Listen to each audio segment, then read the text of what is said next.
You're traveling for a competition. What do we pack in our carry-on? My name is Dani. I recently got a request for this episode and I can't believe we haven't talked about this yet. Unfortunately, luggage does get lost all the time, so your carry-on and your personal item are essential and they need to be packed very well and very strategically. First of all, I tell all of my clients, if possible, travel on the plane with your evening gown and or with your interview outfit. These items would be very difficult to replace if your luggage was lost or delayed, so you want to have these things on hand at all times. Now, what are we going to carry them in? That is really important as well. So I like to travel with the MVST carry-on luggage. This is an aluminum type of luggage. It's wonderful. They have a great return and exchange policy. I broke the lock on one of mine and they replaced it for me within that warranty, so that was really great. But you have other options that might not be a roll-on suitcase. You might not need that. You could also take some sort of weekender bag or backpack. So I want to share with you what I carry and also some of my recommendations. This is my travel backpack and I chose it with several considerations in mind, specifically because I am a content creator. There are some features that this one has that you might not need, but I still want to talk about some of my favorite things when I look for a travel backpack. First and foremost, you should have something that looks like this, and this is so that you can actually pass the handle of any carry-on or other suitcase through this so that you don't have to carry the bag and you can just roll it with the rest of your luggage. Something else I think is essential is some sort of fabric that is water resistant. This is a canvas type of fabric. It's really, really durable. I usually look for some sort of canvas bottom or, like I said, a water resistant bottom, because if it's for travel, you might set this down outside, you might set it down in a restroom, things can get wet, so I always like to have that there. Now this backpack in particular has a really special feature and it's what sold me on this one. As you can see, I have clips right here. This is cool. They unclip and out rolls a tote bag. I have used that feature so many times when I've traveled. It's so nice to have. Something else I look for is some type of area or pocket for a water bottle, or in my case, for a tripod, and mine sits nicely right here.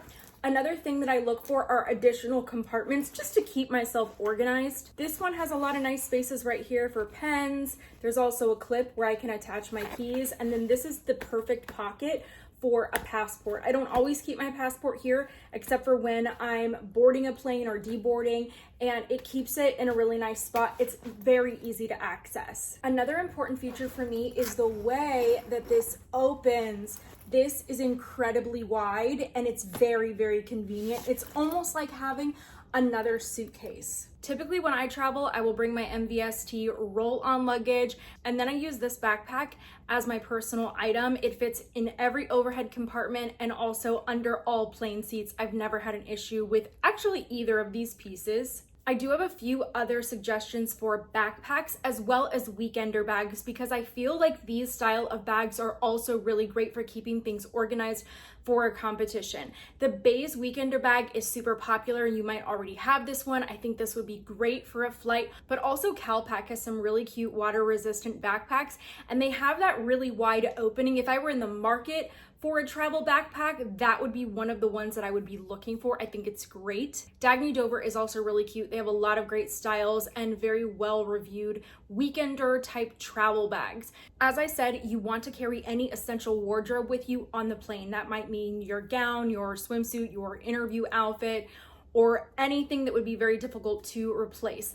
You have options for that. We talked about the backpacks and the weekender bags, but there also are variations that are garment bags that will roll up. So that might be something that you need to look into for your wardrobe. But another alternative that I usually use whenever I travel for events, now that I work as a commentator and a host, is packing cubes, and then I roll my essential wardrobe, and then because my backpack has that wide open mouth, I'm easily able to pack my gowns or my essential pieces right into that backpack or right into my carry-on roller luggage. No matter what, you should have a plan for whether a roller bag, a backpack, or a weekender bag, or a combination of those will be the best for your travel goals. As someone who runs very cold and also as somebody who has been delayed overnight in airports, delayed several days, delayed for hours, comfort I think is really big and it's important. My other trusted travel essential is a packable down jacket. I won't go anywhere without this. I have been stranded for hours and sometimes days in an airport, and this has kept me warm. You can also use these jackets and roll them up into their hood, and you can use this as an extra pillow on the plane. This has also been very, very useful. I will never go without this. In the event that you want to pack a pair of shoes with you on the plane, maybe your evening gown shoes, I would recommend getting some sort of shoe bag. They're very affordable. You can buy cotton ones on Amazon. And this might be important because you don't want those shoes to get any of your wardrobe dirty, or you don't want those shoes to snag on anything. Things like makeup could be very, very difficult to replace. So if you have any beauty essentials, I would suggest bringing them on the plane. This always fits in my backpack. I know it's a lot. I need to declutter it right now. I love this particular bag because I can see everything. And then also it has a compartment for brushes, which is so convenient. I've been using this exact bag for years, and every time I wear one out, I replace it. I can link it though for you. Right along the lines of having a makeup bag would be TSA approved travel bags. I know these ones have seen better days, but as you can see, I use them. I love them. They're actually waterproof. They have saved me from damaging so many things in my luggage. I can't even express fully how wonderful these are. I have punched a few holes in these ones, unfortunately, because they're so well used. It's about time for a replacement, but I'm linking these as well. They're incredible. Of course, everything that I'm chatting about here in this episode, I've either linked in the description or I found some similar items for you that are also linked as well. Travel can be stressful and exhausting, and that's why I think comfort items are so important, beginning with our neck pillow. Wow, this has saved me so many times. Getting stranded in airports and having a neck pillow, oh, it's been fantastic.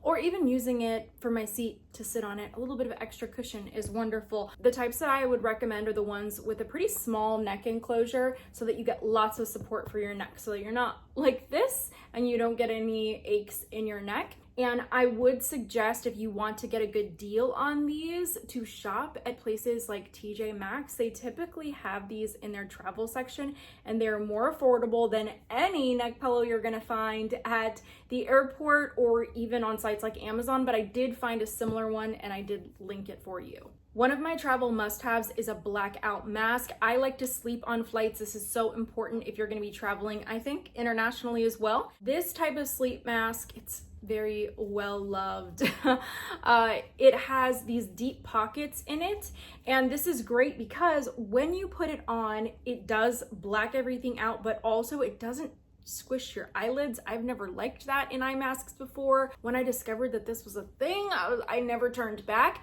And then also to pair with this would be some kind of earplug. Typically, I have my eye mask and my earplugs in some sort of little travel mesh case like this. This one has chargers in it, and it has also seen better days. But that's usually how I store this, and then I put it in my backpack or my other personal item. There are all sorts of earplugs. I personally feel like the soft silicone type are great for noise reduction when you're flying.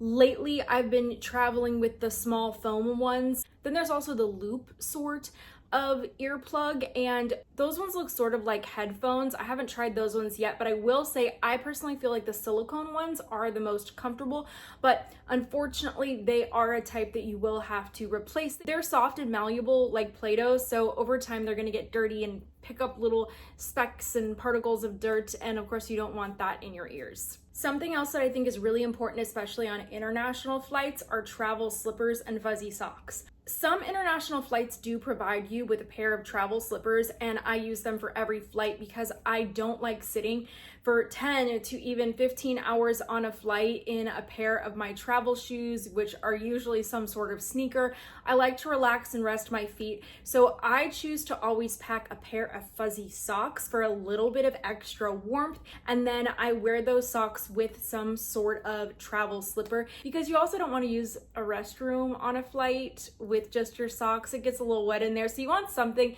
to protect your feet. In addition to what I'm sharing in this episode, I also have a free checklist for travel that you can use. It is extensive and it's really what you would use to pack any of your checked luggage. That's also useful, so check that out in the description. As somebody who's traveled extensively domestically and internationally, let me tell you, you need some sort of mini mobile pharmacy. You should have a pill box. I have experienced, I feel like, just about every type of sickness on a plane. Unfortunately, I have had food poisoning on a red-eye flight. It was not a good time, but let me tell you, having things, of course, like aspirin, Advil, Pepto-Bismol, Imodium, Benadryl, you never know what you're gonna need, so you should always have some sort of pouch or pill box with enough medication that will just get you through a flight. Of course, I think that a water bottle is essential, especially if you want to save money at airports. Most airports nowadays have some sort of refill station or fountain. Surprisingly, I have found a few who don't, but I do always travel with some sort of water bottle and I stay hydrated so that I can avoid any extra costs. Hear me out, pack an extra outfit. Even if it's just some leggings and a t-shirt, pack something, because people can spill things on you. Like I said, you might get stranded somewhere. Having that extra outfit has saved me so many times. Make it small, roll it up, put it in that packing cube, you'll be good to go. If you're doing an international flight or a red-eye flight, I do typically pack a little bit of skincare, like a cleanser, a moisturizer, sometimes a face mask if I want to treat myself. If I have a little bit of time, always Vaseline, because I seal everything with Vaseline every single night. Also, Vaseline, of course, great for your lips. Use it as a moisturizing type of lip gloss or lip treatment. It's wonderful. The skincare routine does not have to be your full and normal routine, but let me tell you, something is better than nothing. And it's especially useful if you're gonna have multiple layovers, if you're gonna be in the airport all day. I personally like to get a little bit dressed up for the airport, but if I'm taking that red eye, have a layover, or if I'm flying internationally, I really like to be able to remove all of my makeup for that flight, relax for a bit, and then I either apply a little bit of makeup before I land, or sometimes even a full face if I have to immediately go to an event right after landing, and that has happened a few times. I hope that this episode has been able to help you with some recommendations. I appreciate you tuning in, and I hope that you choose to subscribe for lots more content.